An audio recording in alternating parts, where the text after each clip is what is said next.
I've been married for 7 years. My wife, Claire, is a good woman, steady, thoughtful, the type who keeps the house warm, the fridge stocked, the bills paid on time. We met in college, moved in together young, and never really questioned whether we were meant to be. By the time I hit 30, we had settled into a rhythm: dinners at home, the occasional movie night, lazy Sundays with coffee and the newspaper. Comfortable. Predictable. I always told myself I was happy. And for the most part, I was. But happiness has layers, and comfort is not the same thing as excitement. Comfort doesn't make your pulse race when you hear footsteps behind you. Comfort doesn't leave you awake at night replaying a laugh, a glance, a touch that shouldn't have meant anything but somehow did. That's what happened when I went on a work trip with her. Her name is Hannah. She works in marketing, technically under another department, but our teams collaborate often enough that we've shared late nights at the office, brainstorming sessions, and coffee breaks where we'd joke about clients who demanded the impossible. She's my age, maybe a year younger, with sharp brown eyes that notice everything and a sense of humor that always seemed a little wicked. I never thought of her as anything more than a colleague. At least, I told myself I didn't. But when our boss asked the two of us to attend a conference in Chicago together, something in my stomach tightened. I brushed it off as stress. Claire kissed me goodbye at the airport, told me not to work too hard, and I promised I wouldn't. I meant it. At the time. The flight was uneventful, though I noticed Hannah's perfume more than I should have. A warm, musky scent that lingered when she leaned over to show me something on her laptop. She wore a simple blouse and jeans, nothing flashy, but I caught myself staring at the curve of her wrist as she scrolled, the way her hair fell forward when she laughed at some stupid airline ad on the screen. By the time we landed, I felt guilty. Stupid, really. I was a grown man with a wife waiting for me at home. Hannah was just a colleague. A smart, funny, attractive colleague who had never given me a reason to think otherwise. At the hotel, we checked in side by side. 2 rooms, adjacent, identical. Hannah's was 814, mine 815. She joked that it would make us easier to find if one of us got lost. I smiled, but inside I was unsettled by how intimate it felt, knowing she was just one thin wall away. The first day of the conference was the usual blur of panels, networking sessions, free coffee, and forced smiles. By evening, we were both drained. Hannah suggested grabbing a drink in the hotel bar to unwind before turning in. I hesitated.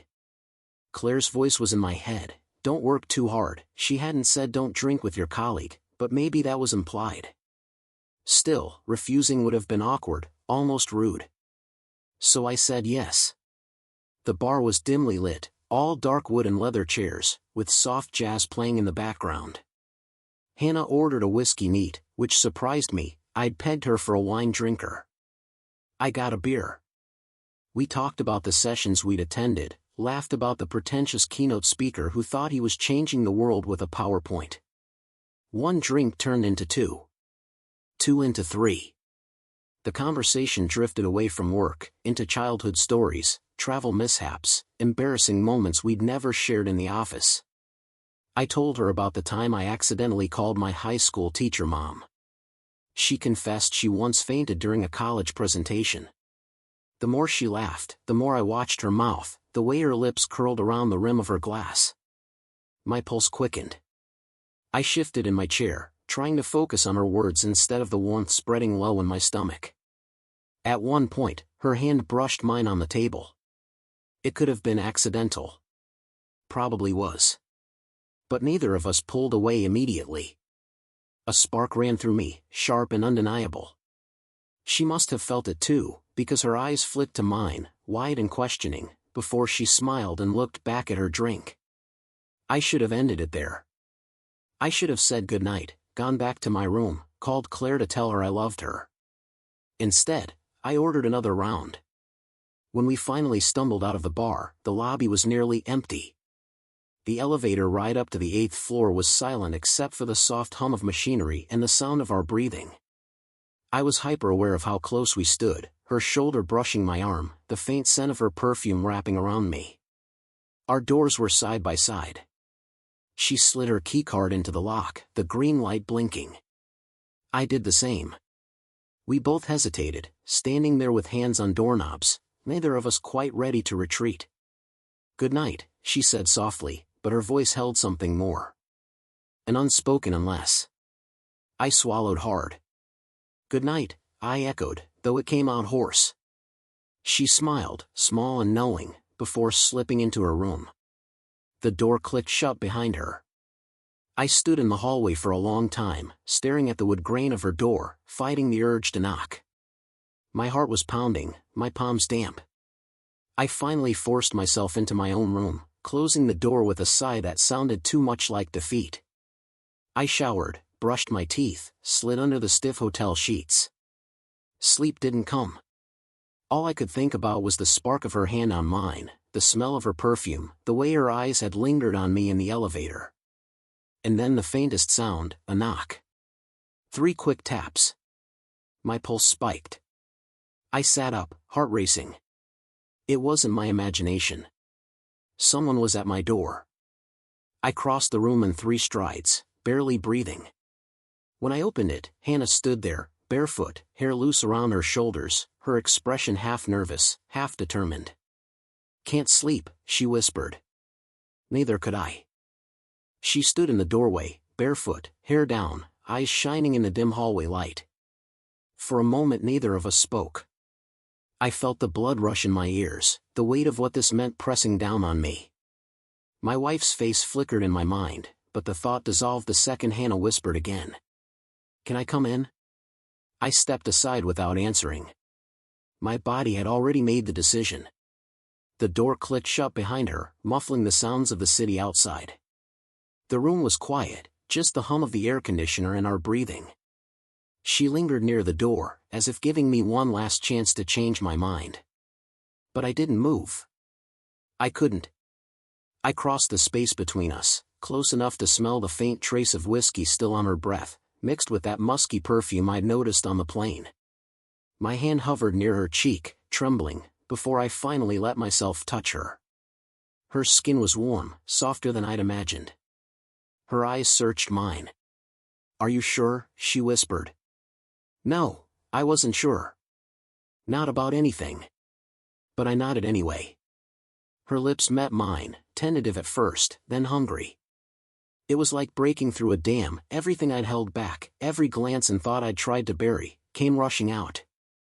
I pulled her closer, hands sliding into her hair, and she pressed against me with a soft sound that made my chest tighten. We stumbled backward toward the bed, laughing nervously between kisses, as if we both knew how reckless this was and couldn't stop ourselves. When her back hit the mattress, she pulled me down with her, fingers clutching at my shirt. I remember thinking how surreal it was, this woman I'd only ever seen in office clothes and fluorescent lighting now lying in front of me, her hair spilling across white sheets, eyes dark and inviting. My hands shook as I traced the line of her jaw, down her neck, across her collarbone. She shivered, arching slightly beneath me. "God," she murmured, half a laugh, half a sigh. "I've wanted this longer than I should admit." Her words hit me harder than her touch. I froze, staring down at her. "You have?" She smiled, pulling me back down into another kiss. "You didn't notice?" The truth was, maybe I had noticed, little things, moments I'd dismissed as imagination. A lingering glance across a meeting table, a joke that felt more personal than professional, the way she sometimes touched my arm when she laughed. I'd buried it, convinced myself it meant nothing. But now, with her body pressed against mine, it all came flooding back. Clothes came off in clumsy, urgent motions, tossed aside without thought. Every inch of skin revealed felt like a revelation, every sound she made etched into memory.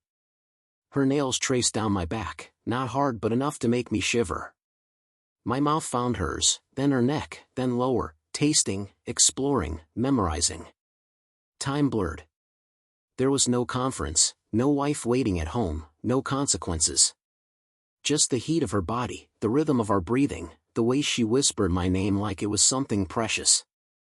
At one point she pulled back, resting her forehead against mine, eyes closed, breathing hard. "This is insane," she whispered. "I know," I said. But I didn't stop. Neither did she. We moved together slowly at first, cautious, as if testing the weight of what we were doing. Then faster, hungrier, driven by weeks, months, of unspoken tension finally breaking free. Her hands gripped me like she was afraid I'd disappear, and maybe I was afraid too. Afraid that this moment would end, that I'd wake up and find it had all been a dream. When it was over, we collapsed side by side, sweaty and breathless, staring at the ceiling. My heart hammered in my chest, and guilt crept in at the edges of my mind. But when she curled against me, head on my shoulder, fingers tracing idle patterns on my chest, the guilt was drowned out by something stronger. "You okay?" she asked softly. I laughed, a shaky, disbelieving sound. "Not even close." She smiled, pressing a kiss to my chest. "Me neither." We lay there in silence for a long time, the air thick with the weight of what we'd done. I knew I should get up, send her back to her room, reclaim some shred of self-control. But when she shifted closer, draping a leg over mine, I couldn't move. Sleep eventually pulled us under, tangled together in sheets that smelled faintly of whiskey and perfume. I woke in the gray light of morning, disoriented. For a second I thought I was at home, that Claire would be in the kitchen making coffee. Then I felt Hannah's bare skin against mine and reality came crashing back. She stirred, stretching with a soft sigh, then blinked at me and smiled sleepily. "Morning." "Morning," I echoed, my voice rough. For a moment, it felt almost normal, like waking up next to someone I belonged with. Then my phone buzzed on the nightstand. A text from Claire, *, hope the conference is going well. Miss you, *. The guilt hit hard this time, a punch to the gut. I turned the phone face down, unable to look at it. Hannah noticed, her smile fading slightly. "You okay?" she asked. I forced a nod. "Yeah. Just, conference stuff." She studied me, like she could see through the lie, but didn't press. Instead, she leaned over to kiss me again, slow and gentle. "We should probably get ready for the day." "Yeah," I said, though I didn't move. Eventually we did get up, dressing quietly, stealing glances that were equal parts guilty and longing. When we left the room, we walked separately, like nothing had happened. But every time our eyes met during the conference sessions, I felt the memory of her touch burning in the back of my mind. And when the day ended, I knew we weren't done. Not yet. The second day dragged on like a test I hadn't studied for. Every panel, every presentation, every handshake blurred together. All I could think about was her. Every time Hannah caught my eye across the conference hall, it was like a spark, subtle enough for no one else to notice, but enough to ignite that heat in my chest again. She'd smile, just a flicker, and I'd feel the memory of her lips on mine, her body pressed against me. By the time the evening reception started, I already knew how the night would end. We didn't make it obvious. She talked to colleagues, laughed at someone's story, sipped her drink like nothing in the world was different. I tried to do the same. But under the surface, tension coiled tight between us. When she slipped out early, I waited 10 minutes before following. My hands trembled as I swiped my keycard, wondering if anyone had noticed, if anyone suspected. She was waiting. This time there was no hesitation. The moment the door closed, we were on each other, desperate, urgent, like the first night had only sharpened the hunger. She kissed me hard, pushing me back toward the bed, pulling at my jacket. Clothes hit the floor faster, like they were nothing but obstacles. We didn't talk much that night. There were no whispered doubts, no questions. Just hands, mouths, skin, heat. She pulled me down with a force that surprised me, nails digging into my shoulders, breath ragged in my ear. I lost myself completely. Every thought of Claire, of the life waiting for me back home, dissolved under the weight of her body against mine, the sound of her voice breaking on my name. It was raw, relentless, different from the first night's tentative exploration. We moved like we already knew each other, like we had permission now. And when it was over, when we collapsed together in the tangled sheets, the silence was heavier than before. She lay on her stomach, hair spilling over her back, skin glowing faintly in the lamplight. I traced my fingers down her spine without thinking. She shivered, glancing at me over her shoulder. "What happens after this?" she asked softly. I didn't answer right away. My chest tightened. What could I say? That I'd leave my wife? That this was just a fling? Neither would be true. "I don't know," I admitted. She nodded, as if she'd expected that. She shifted closer, resting her head on my chest, and we lay like that for a long time, listening to each other's breathing. The next morning, the world felt colder. I watched her pack her bag across the room, the same hands that had gripped me in the dark now folding clothes neatly into a suitcase. It hit me then, how temporary this all was.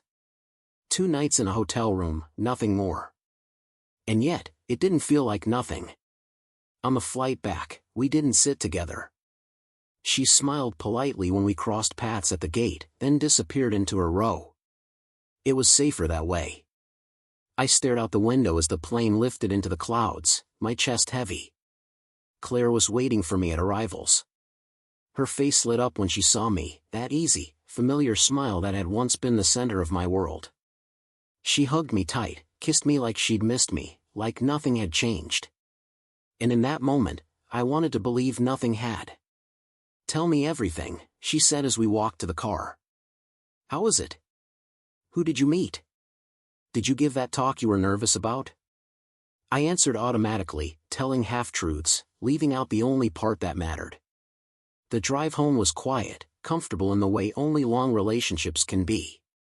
She reached across the console to squeeze my hand, and I squeezed back, forcing a smile. But inside, I felt split in two. That night, as Claire slept beside me in our bed, I lay awake staring at the ceiling. The sheets smelled like her detergent, like home.